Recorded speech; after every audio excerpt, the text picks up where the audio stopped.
Good morning everyone. Today we discuss chapter 1 class 11 business studies. Chapter 1 name is meaning and scope of business. In this chapter we understand what is the meaning of business. Before going to the meaning of business, first we understand the meaning of economic and non-economic activity.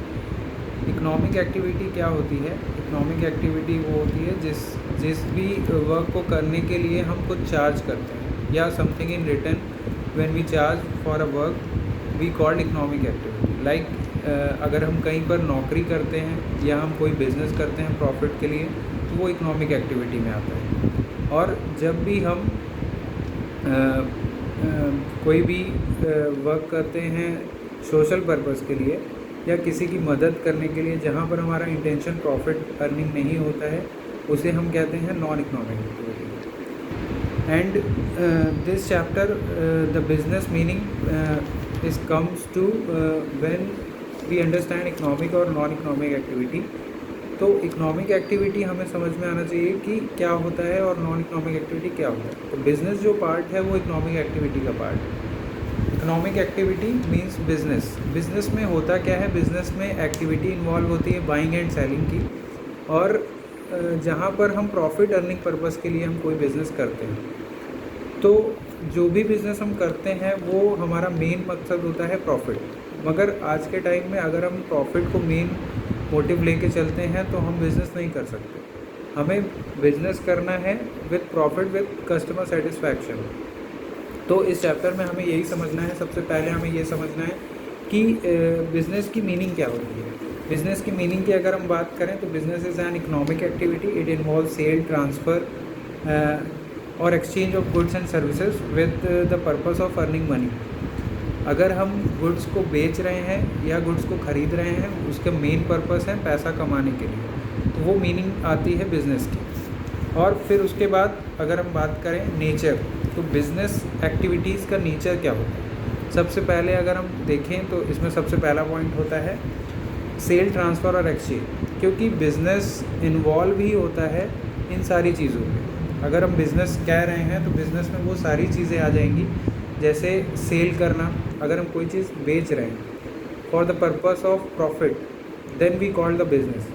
अगर हमारा purpose profit नहीं होगा तो वो हमारा business में नहीं आएगा. अगर हम एक एग्जांपल से समझें, अगर मैंने मिस्टर ए को मोबाइल सेल किया लेकिन मैंने बदले में उनसे कुछ भी नहीं लिया तो ये हमारा बिज़नेस एक्टिविटी नहीं है, ये हमारा नॉन बिज़नेस एक्टिविटी है. अगर हम मोबाइल बेच रहे हैं किसी को और उसमें हम प्रॉफिट कमा रहे हैं तो ये बिज़नेस एक्टिविटी का पार्ट है. और अगर ट्रांसफ़र की बात करें तो एक जगह से दूसरे जगह पर कोई गुड्स जाता है for the purpose of earning profit then we called a business.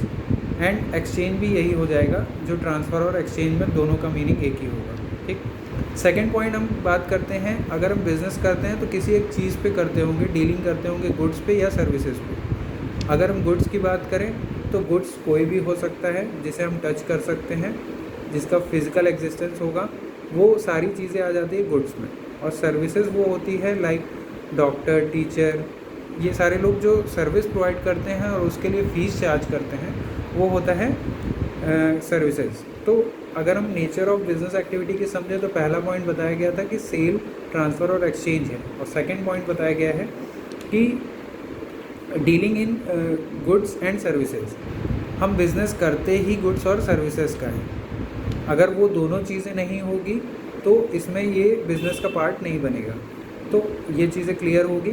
Third point है रेगुलर डीलिंग. अब ये मतलब नहीं होना चाहिए कि हम किसी एक दिन किसी सामान को बेच देते हैं और उसको हम कह दें बिज़नेस, उसे हम बिज़नेस नहीं कहेंगे. इसमें रेगुलर डीलिंग होनी चाहिए. पर्टिकुलर हम डेली बेचते हों, डेली ख़रीदते हों, वो हमारी रेगुलर डीलिंग का पार्ट होगा. फिर आता है प्रॉफिट मोटिव. बिज़नेस बिना प्रॉफिट के वैसे भी नहीं चलता है. तो मेन पर्पस हमारा जो बिज़नेस का है वो है प्रॉफिट मोटिव. प्रॉफिट कमाने के लिए ही हम कोई भी डील करते हैं, चाहे वो गुड्स पे करें चाहे सर्विसेज पे करें. फोर्थ पॉइंट आता है creation of utilities. Creation of utilities का मतलब ये है कि हम वैसे गुड्स को प्रोड्यूस कर रहे हैं या वैसी सर्विसेज प्रोवाइड कर रहे हैं जो कंज्यूमर को रिक्वायरमेंट है, कंज्यूमर को ज़रूरत है. तब तो हम उसे मानेंगे कि वो बिज़नेस की एक पार्ट है। अगर हम ऐसा कोई गुड्स बना रहे हैं जो कस्टमर की रिक्वायरमेंट ही नहीं है, तो हम उसमें डील नहीं कर सकते। तो क्रिएशन ऑफ यूटिलिटी एक पॉइंट है, उसका मतलब यही होता है कि हम ऐसे प्रोडक्ट को प्रोड्यूस कर रहे हैं जो कि क्रिएट कर रहा है, यूटिलिटीज़ को क्रिएट कर रहा है, और हम मार्केट में अपनी जगह बना पा रहे हैं ताकि हम अपने गुड्स को सेल कर सकें। जो कस्टमर की रिक्वायरमेंट है हम उनको फुलफ़िल कर पा रहे हैं, उनकी वांट्स को सेटिस्फाई कर पा रहे हैं, तब हम प्रॉफिट कमा सकते हैं, अदरवाइज़ हम प्रॉफिट नहीं कमा सकते। तो नेक्स्ट पॉइंट आता है इकोनॉमिक एक्टिविटी। ये मैंने पहले ही बताया कि बिज़नेस एक इकोनॉमिक एक्टिविटी है, जहाँ पर हम सारी चीज़ें इसलिए करते हैं क्योंकि हमें अर्निंग पर्पज़ के लिए की जाती सारी चीज़ें। अगर मैं बोलूँ कि मैं कहीं पर जा रहा हूँ और मैंने किसी की मदद कर दी बिना किसी इंटेंशन के, और मैंने मतलब मेरा ये इंटेंशन नहीं था कि मुझे उनसे पैसा लेना है या कुछ भी है, तो वो नॉन इकोनॉमिक एक्टिविटी का पार्ट है, ये बिज़नेस के अंदर में नहीं आएगा। तो इकोनॉमिक एक्टिविटी वो होता है जो कि पर्पस ही शुरू से प्रॉफिट मोटिव होता है उसका। तो ये हो गया इकोनॉमिक एक्टिविटी। रिस्क, अगर हम बिज़नेस की बात करें, हम कोई भी बिज़नेस आज के टाइम में करते हैं तो रिस्क इन्वॉल्व होता है। अब ज़रूरी नहीं है कि जो भी गुड्स हम या जो भी प्रोडक्ट हम सेल करने की शुरुआत कर रहे हैं वो अच्छे से सेल हो जाएगा। तो हर बिज़नेस के पीछे एक रिस्क होता है, जितना बड़ा रिस्क हम ले सकते हैं उतना बड़ा हम बिज़नेस कर सकते हैं। फिर नेक्स्ट टॉपिक है क्लासिफिकेशन ऑफ बिज़नेस एक्टिविटीज़। अगर हम बिज़नेस को ब्रॉडली डिफ़ाइन कर सकें तो दो पार्ट बताए गए हैं, एक इंडस्ट्री, एक कॉमर्स। इंडस्ट्री क्या है?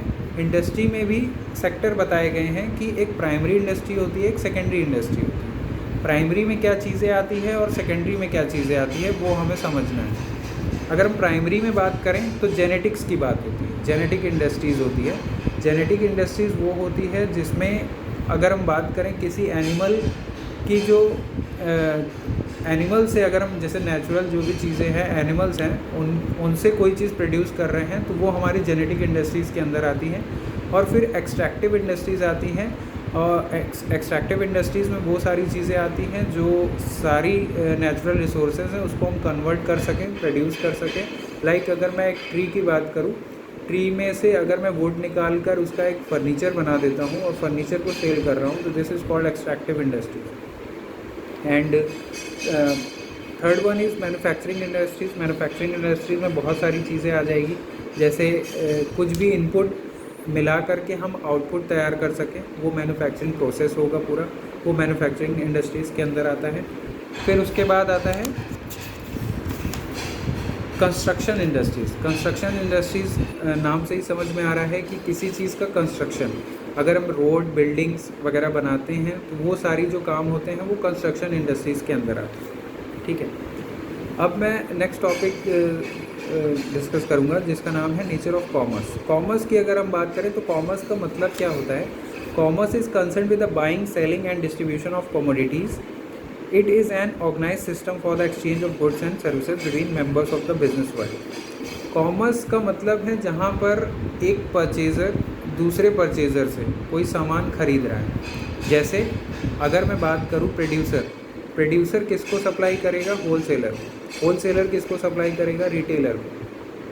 रिटेलर लास्टली सप्लाई करता है कंज्यूमर को। तो ये एक प्रोसेस है जहाँ पर बेचना और ख़रीदना एक एक्टिविटी होती है जिसको हम कहते हैं कॉमर्स।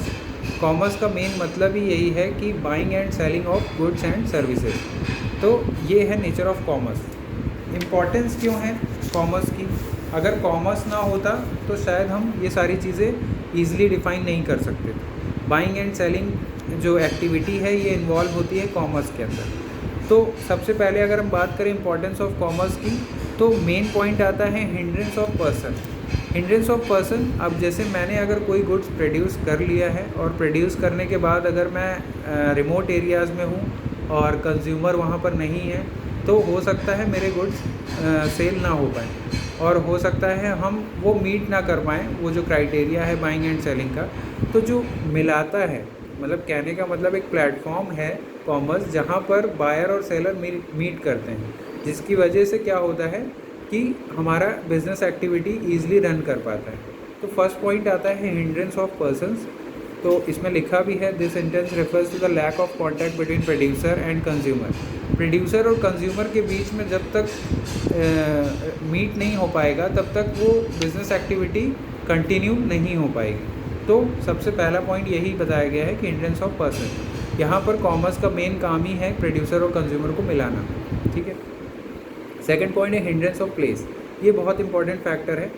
कई बार हमारी मैन्युफैक्चरिंग यूनिट क्या होती है, बहुत दूर होती है और हमें गुड्स को क्या करना पड़ता है, सप्लाई करना पड़ता है। क्योंकि गुड्स को अगर हम जहाँ बना रहे हैं ज़रूरी नहीं कि वहीं पर हमें सारे कंज्यूमर मिल जाएं, तो उसके वजह से हमें क्या करना पड़ता है, एक प्लेस से दूसरी जगह भेजना पड़ता है। लाइक अगर मैं रिमोट एरिया में कोई मैन्युफैक्चरिंग इंडस्ट्री लगा रहा हूँ तो मुझे सप्लाई करना होगा मार्केट एरिया में। मार्केट एरिया में सप्लाई करूँगा तो वहाँ पर कंज्यूमर होंगे जो उसे परचेज़ करेंगे और जो उनकी यूटिलिटी या रिक्वायरमेंट होगी वो वहाँ से परचेज़ करेंगे, तब तो ये चीज़ें कंटिन्यू हो पाएगी। तो दूसरा प्रॉब्लम को भी दूर करता है कौन, कॉमर्स। थर्ड पॉइंट है हिंड्रेंस ऑफ टाइम। टाइम का बहुत इंपॉर्टेंट फैक्टर है। अगर मैं बात करूं कि मेरी अम्ब्रेला की फैक्ट्री है और मैं अम्ब्रेला मैन्युफैक्चर कर रहा हूं समर सीज़न में, तो हो सकता है उसकी सेलिंग ज़ीरो रहे, क्योंकि अभी कंज्यूमर को रिक्वायरमेंट नहीं है अम्ब्रेला की। अगर यही रेनी सीज़न में अगर मैं अम्ब्रेला को प्रोड्यूस करूं तो हो सकता है मैं प्रॉफिट अच्छा खासा कमा सकता हूं। तो ये जो टाइम है ये बहुत इंपॉर्टेंट फैक्टर है कि किस टाइम में किस गुड्स को प्रोड्यूस करना है या सप्लाई करना है, ये बहुत इंपॉर्टेंट फैक्टर है। जो ये भी प्रॉब्लम कौन दूर करता है, कॉमर्स दूर करता है। फिर आता है हिंड्रेंस ऑफ रिस्क। रिस्क तो हर बिज़नेस में ही है। अगर हम कोई भी बिज़नेस आज के टाइम में करें तो हो सकता है वो सक्सेसफुल होगा नहीं होगा, ये डिपेंड करता है बिज़नेस पे, और रिस्क हमें लेना पड़ता है। हम ये नहीं कह सकते कि कोई भी बिज़नेस करेंगे और वो 100% चल जाएगा, तो ये पॉसिबल नहीं है। फर्स्टली हमें क्या करना होता है, पहले एनालाइज़ करना होता है, रिसर्च एंड डेवलपमेंट करना होता है। पहले अगर हम बिज़नेस में देख लेते हैं कि जो प्रोडक्ट हम प्रोड्यूस करने जा रहे हैं उससे पहले ही हम कुछ चीज़ें रिसर्च करते हैं, तब उसके बाद प्रोड्यूस करते हैं। तो उसके बाद भी हम 100% ये नहीं कह सकते कि हम जो प्रोडक्ट प्रोड्यूस कर रहे हैं वो चल ही जाएगा मार्केट में। तो ये जो कॉन्सेप्ट है वो क्या है, रिस्क का फैक्टर है। हम बिज़नेस करते हैं तो हो सकता है वो प्रोडक्ट चल भी जाए, हो सकता है वो प्रोडक्ट फ्लॉप भी हो जाए। तो वो चीज़ें आती है कॉमर्स जो उसको दूर करता है, रिस्क फैक्टर को। Hindrance of exchange. एक्सचेंज की बात करें तो मैंने पहले ही बताया, पहले ही डिस्कस किया है कि कॉमर्स में मेन एक्टिविटी एक्सचेंज की है। अगर हम गुड्स कंज्यूमर को दे रहे हैं तो उसके बदले में हम उससे पैसा चार्ज कर रहे हैं। तो ये जो एक्सचेंज का फैक्टर है ये इसमें बहुत ईजिली इन्वॉल्व होता है, और कॉमर्स में मेन चीज़ें एक्सचेंज पे ही बेस करती हैं। फिर आता है हिंड्रेंस ऑफ नॉलेज।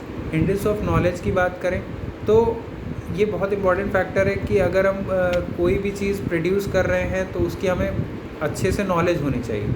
अगर हम कोई प्रोडक्ट बना रहे हैं तो हमें उसकी अच्छे से नॉलेज होनी चाहिए और मार्केट की नॉलेज होनी चाहिए कि वो प्रोडक्ट रन कर पाएगा कि नहीं कर पाएगा, वो सारी चीज़ें हमें देखनी होगी। अगर मैं एक एग्जांपल से समझूं, जैसे आने वाले फ्यूचर टाइम में क्या है कि इलेक्ट्रिक व्हीकल्स का ज़्यादा स्कोप होगा। तो इलेक्ट्रिक व्हीकल्स अगर हम प्रोड्यूस कर रहे हैं, मेरी इंडस्ट्री इलेक्ट्रिक व्हीकल्स बना रही है, तो हमें उसकी नॉलेज होनी चाहिए कि उसमें क्या क्या चीज़ें रिक्वायरमेंट होगी, कितना पैसा लगेगा, क्या वर्किंग कैपिटल होगी, क्या बजट बनाना होगा। तो ये सारी चीज़ें नॉलेज कहाँ से आएगी, कॉमर्स से आएगी।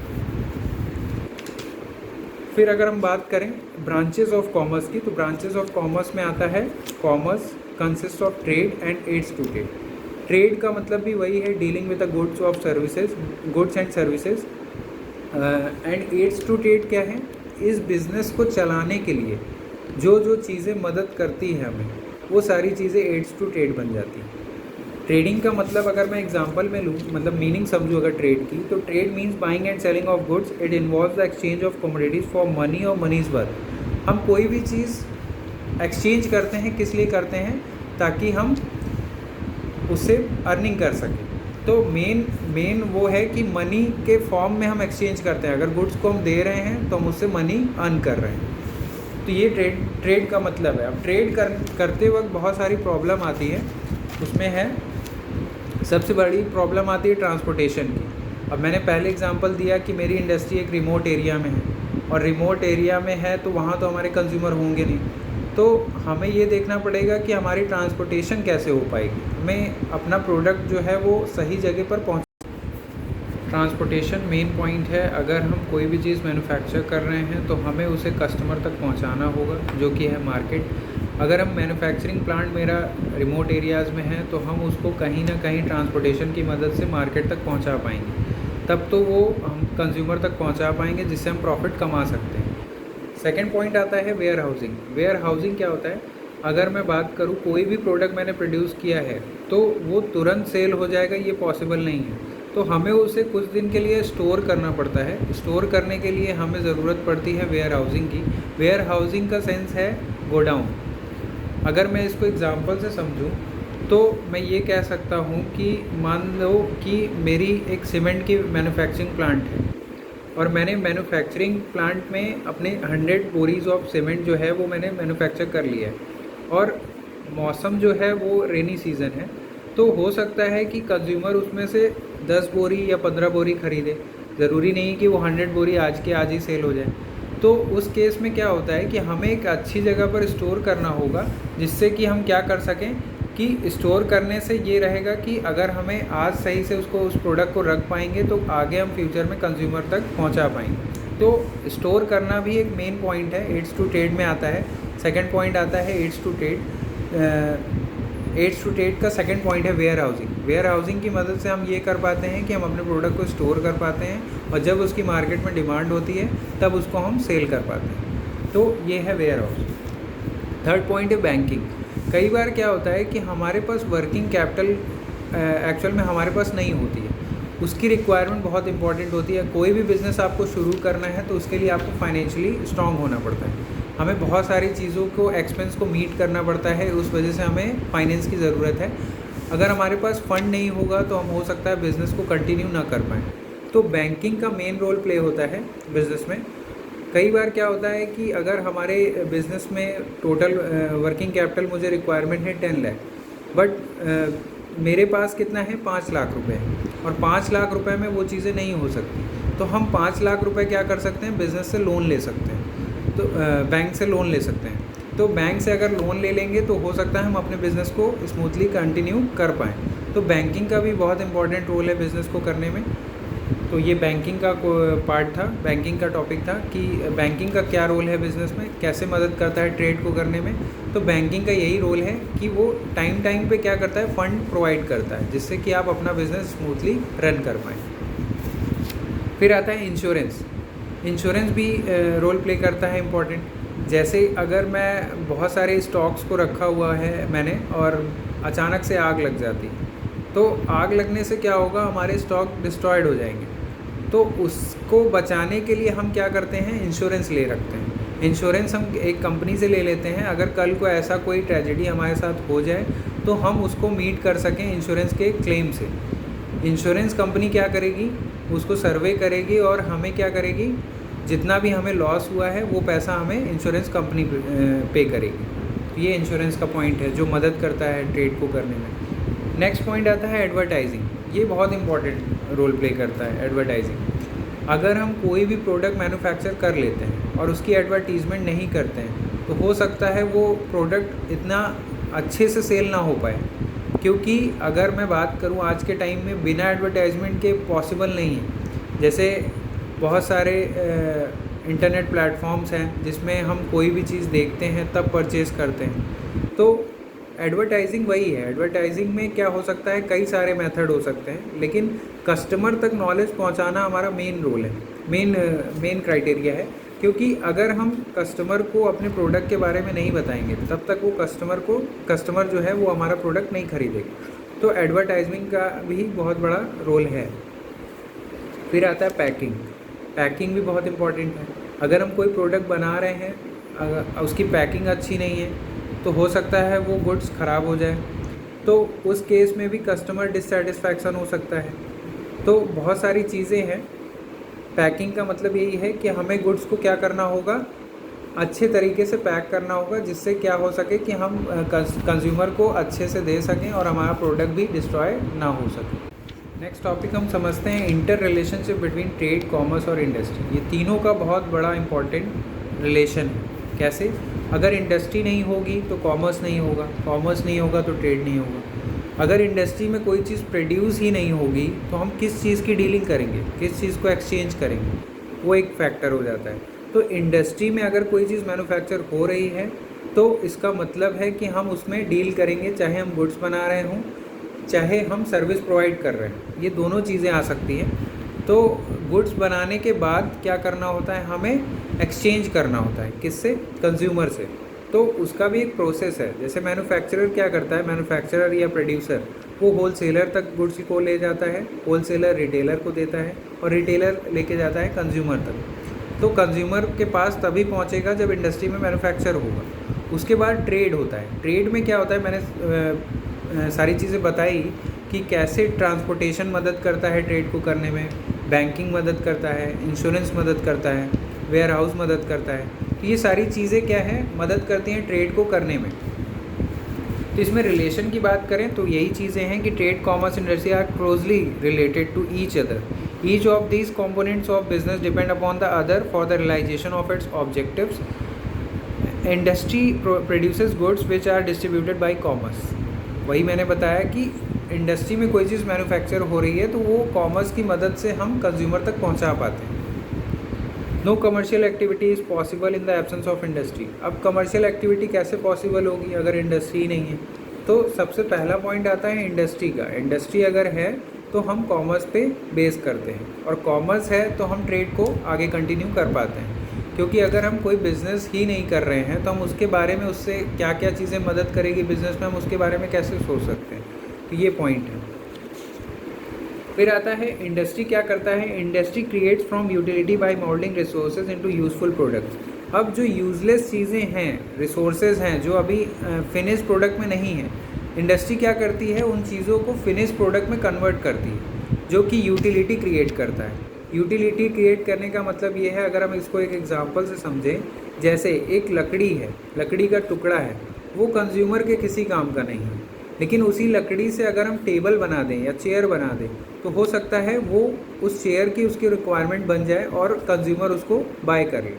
तो ये चीज़ें क्या है, इंडस्ट्री क्रिएट करती है यूटिलिटी को। सेकेंड आता है trade. Trade depend upon industry and there can be no trade without industry. अब वही चीज़ है कि ट्रेड पॉसिबल ही नहीं है अगर इंडस्ट्री नहीं है। इंडस्ट्री होगी तो ट्रेड हो पाएगी। Trade depends upon largely upon auxiliary services like transportation, banking, insurance. ये चीज़ें मैंने पहले भी बताई है कि क्या क्या चीज़ें मदद करती है बिज़नेस को करने में। फिर हम डिफरेंस की बात करें तो डिफरेंस में सबसे पहला अगर हम मीनिंग की बात करें तो इंडस्ट्री की मीनिंग क्या होती है। इंडस्ट्री की मीनिंग होती है extraction, reproduction, processing and construction of useful products. ये प्रोसेस किस में इन्वॉल्व होता है, इंडस्ट्री में इन्वॉल्व होता है। कॉमर्स में क्या होता है, activity concern with distribution of products to consumers. Commerce का मतलब ही यही है कि वो एक्टिविटी इन्वॉल्व जो इंडस्ट्री में बन चुकी है हम उसको डिस्ट्रीब्यूट करें कंज्यूमर्स में। और ट्रेड का काम है buying and selling of goods and services. Trade में हम बेचते हैं और ख़रीदते हैं गुड्स को। अगर हम स्कोप की बात करें, स्कोप में क्या होता है कि consist of all activities concern with the production of commodities. जितनी भी एक्टिविटीज़ इन्वॉल्व होगी वो किस लिए इन्वॉल्व होगी, एक कमोडिटी को प्रोड्यूस करने के लिए सारी एक्टिविटी इन्वॉल्व होगी, वो इंडस्ट्री का पार्ट है। अगर कॉमर्स की बात करें तो comprises trade and auxiliaries to trade and sale. अब जितनी भी चीज़ें बेचने और ख़रीदने में हमें मदद करेगी वो सारा पार्ट किसका हो जाता है, कॉमर्स का पार्ट हो जाता है। अगर हम ट्रेड की बात करें तो ट्रेड में होता है consist of activity involving purchase. Trade हम करते किस चीज़ का है, अगर हम किसी प्रोडक्ट का प्रोडक्ट में डील कर रहे हैं तो हम उसको पहले क्या करेंगे, परचेज़ करेंगे, उसके बाद हम सेल करेंगे और उससे प्रॉफिट कमाएंगे। ठीक है। कैपिटल की रिक्वायरमेंट किस में है, कैपिटल की रिक्वायरमेंट तीनों चीज़ों में है। अगर हम बात करें इंडस्ट्री की तो generally large capital required for large scale industry. अगर हमें बड़ी इंडस्ट्री सेटअप कर रहे हैं तो हमें लार्ज कैपिटल का रिक्वायरमेंट होगा, लेकिन कॉमर्स में कंपैरेटिवली लेस कैपिटल रिक्वायर्ड है। और ट्रेड की बात करें तो capital required to keep stock. अगर मैं बात करूं, जैसे मैं इलेक्ट्रिक व्हीकल्स बेचता हूं, तो ऐसा तो होगा नहीं कि मैं शोरूम खोलूंगा और सिर्फ 2 बाइक रखूंगा। मुझे कम से कम 100 बाइक या 50 बाइक की क्वांटिटी रखनी पड़ेगी, क्योंकि एक टाइम में कितने कस्टमर आएंगे ये डिसाइडेड नहीं है। तो हमें जो स्टॉक मेंटेन करके चलना होता है, वो स्टॉक में जो कैपिटल इन्वेस्टमेंट होता है वही इन्वेस्टमेंट इसमें होता है ट्रेड में।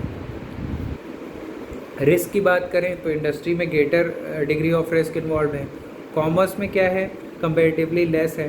ट्रेड में और लेस है, क्योंकि ट्रेड में क्या है कि हम फिनिश प्रोडक्ट के ऊपर बात कर रहे हैं। अगर बिक जाता है कोई चीज़ तो ठीक है, नहीं बिकती है तो वो आगे बिक जाएगी, तो इसलिए रिस्क का फैक्टर थोड़ा सा कम है इन कंपैरिजन टू इंडस्ट्री। अगर हम नेचर ऑफ यूटिलिटी की बात करें, नेचर ऑफ यूटिलिटी की बात करें तो इंडस्ट्री में क्रिएशन ऑफ यूटिलिटी तो है ही, इंडस्ट्री ही क्रिएट करती है यूटिलिटी। तो कॉमर्स में क्या है, टाइम और प्लेस की यूटिलिटी है कॉमर्स। जैसे मैंने बताया कि अगर मैं रूरल एरिया में कोई मतलब रिमोट एरिया में मेरी कोई इंडस्ट्री है बनी हुई है, तो वहाँ पर हमारे कंज्यूमर नहीं होंगे खरीदने के लिए कमोडिटीज़ को। लेकिन अगर हम वही प्रोडक्ट को उठा करके मार्केट में ले आते हैं तो कहीं ना कहीं क्या होता है कि हम अपने प्रोडक्ट को ईजिली सेल कर पाते हैं, क्योंकि जहाँ पर ज़रूरत है वो प्लेस हो गया। वो प्लेस की यूटिलिटी कौन दूर करता है, कॉमर्स दूर करता है। फिर आता है क्रिएट पोजीशन यूटिलिटी। अगर ट्रेड में कहने का मतलब अगर आप कंज्यूमर को कोई चीज़ खरीदनी है तो वो जाके सीधा सीधा परचेज़ करता है, पेमेंट करता है, मतलब मनी के टर्म्स में एक्सचेंज होता है, तो वो उसका मालिक बन जाता है। फिर आता है क्लासिफिकेशन। तो इंडस्ट्री में मैंने बताया जेनेटिक, एक्सट्रैक्टिव और मैन्युफैक्चरिंग और कंस्ट्रक्शन, ये पार्ट हैं इंडस्ट्री के क्लासिफिकेशन में। और कॉमर्स की बात करें तो एक ट्रेड होता है, एक ऑक्सिलरीज टू ट्रेड होता है। ट्रेड का मतलब वही dealing in goods and services, और ऑक्सिलरी टू ट्रेड जो बिज़नेस को करने में मदद करे, like transportation, warehousing, insurance, ये सारी चीज़ें क्या आ जाएगी, ऑक्सिलरीज टू ट्रेड में आ जाएगी।